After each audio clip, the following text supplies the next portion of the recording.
శేఖర్ రెడ్డి గారు మీరు మ్యూట్ లో ఉన్నారండి, మ్యూట్ లో ఉన్నారు. విరక్తి కలిగింది వీళ్ళ మీద, వాళ్ళకి విరక్తి కలిగింది వీళ్ళ మీద. వెసులుబాటు కాదండి, వెసులుబాటు కాదు. స్థానిక సంస్థల ఎన్నికల్లో భయపడి పారిపోయారు అని నేను అంటారండి. వైఎస్ఆర్ కాంగ్రెస్ పార్టీ స్థానిక సంస్థల ఎన్నికల్లో ఘోర ఓటమి పారిపోయిన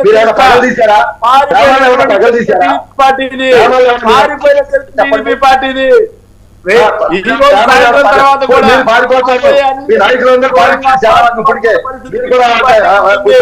అందులో ఎలాంటి సందేహం లేదు అని చెప్పి తొందరపడితే ముందు ముద్దల పండుగ రవ్వంత సేపు కట్టుకున్నా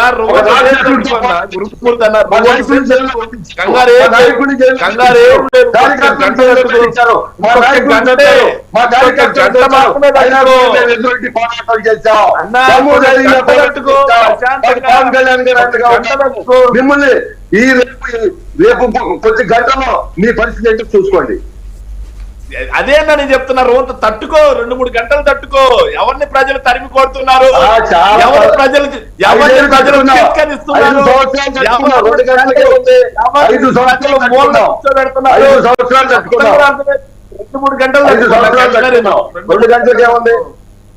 మనం ఎట్లాగే ఉంది 5 సంవత్సరాలు 2-3 గంటలు తట్టుకున్నా. ఇన్ని రోజులు తట్టుకున్నావు, 2-3 గంటలు తట్టుకోరాదట. కృష్ణాంజనేయులు గారు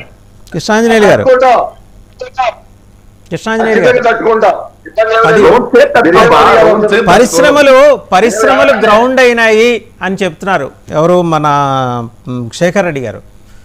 నిజంగా గ్రౌండ్ అయ్యి అంత చేటు డెవలప్మెంట్ అయిపోయిందండి ఆంధ్రప్రదేశ్ లో. నేను మీ సంగతి కాదండి, వాళ్ళ సంగతి చెప్తున్నా, వైసీపీ సంగతి చెప్తున్నా. వైసీపీ వాళ్ళు పరిశ్రమలు గ్రౌండ్ అయ్యి అన్నారు కదా. కృష్ణాంజనేయులు గారు మీరు చూసారా? మీరు ఆంధ్రప్రదేశ్లోనే ఉంటారు కదా. మ్యూట్లో ఉన్నారండి కృష్ణాంజనేయులు గారు. వాగ్దేవన్ గారు నా మాట వినపడుతుందా? వినిపిస్తుందండి, వినిపిస్తుంది. ఇక్కడ ఓకదంపుడు ఉపన్యాసం అనేటువంటి మాటకి కూటమికి సంబంధించిన 3 మెంబర్స్ అట్ అయ్యారు. నేనేమంటానంటే, ఆంధ్రప్రదేశ్ కు సంబంధించినటువంటి అంశాల మీద 4 ఏళ్ల నుంచి చర్చిస్తున్నాం, రిజల్ట్ వస్తున్నాయి కదా, వద్దులే. అందుకని ఏదైతే కేంద్ర ప్రభుత్వానికి సంబంధించినటువంటి అంశాల మీద మాట్లాడదాం అనేటువంటి పాయింటే చెప్పారు. ఇప్పుడు మళ్ళీ తీసుకొచ్చి ఇప్పుడు ఎలాగూ పరిశ్రమలు ఉన్నాయా లేవు అనేటువంటి దాని మీద 2 గంటలు ఆగితే జనం తీర్పిస్తారండి. నేనేమి శేఖర్ రెడ్డి గారి లాగా ఆయన ఎలాగో చెప్తాడు, ఆయన ఓడిపోయే సమయంలో కూడా చివరి వరకు మేమే గెలుస్తానంటాడు. అలా కూటమి వాళ్ళు కూడా మేమే గెలుస్తాం. ఇప్పుడు చూస్తున్నటువంటి ట్రెండ్స్ ని ఏ విధంగా అర్థం చేసుకోవాలి అనేటువంటి దాని మీదనే మాట్లాడాలి అనేటువంటి నా యొక్క అభిప్రాయం. ఇప్పుడు ఉన్నటువంటిది ఏంటి, ట్రెండ్స్ లో కనపడుతున్నది ఏంటి, రైజ్ అవుతున్నటువంటి కూటమికి సంబంధించినటువంటి అంశం కనపడుతుంది. 17 20 ఇద్దరు కలిపి తెలుగుదేశం జనసేన ఉంటే ఒక 4-5 దగ్గర, అంటే ఎంత డిఫరెన్స్ ఉంది 20కి 5 మధ్య. అది రేపొద్దు మారితే మారొచ్చాం, అది వేరే విషయం. ఇంకో గంట తర్వాత ఇంకో రకంగా వస్తే మారొచ్చాం. కానీ ట్రెండ్స్ మాత్రం కనపడుతున్నటువంటి అంశాలు ఒక రకం. అందుకని పరిశ్రమలు ఉన్నాయా, మద్యపాన నిషేధం అమలు చేశారా లేదా, ఇవన్నిటిని దానికే కదా ప్రజలు తీర్పిస్తుంది.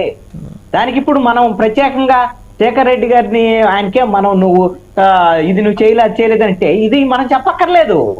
ఫిగర్ చెప్తుంది, నంబర్ చెప్తుంది, ఆ నంబరు చెప్తుంది కదా.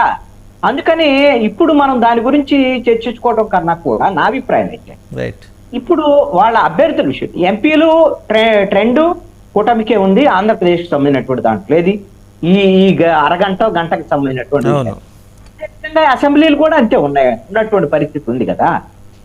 అదే విధంగా ఇప్పుడు జాతీయ స్థాయిలో కూడా వీళ్ళు లెక్క అయితే వీళ్ళు ఒక 250 వీళ్ళు ఉంటే 130 140 దగ్గర ఇండియా కూటమి కూడా నడుస్తుందండి.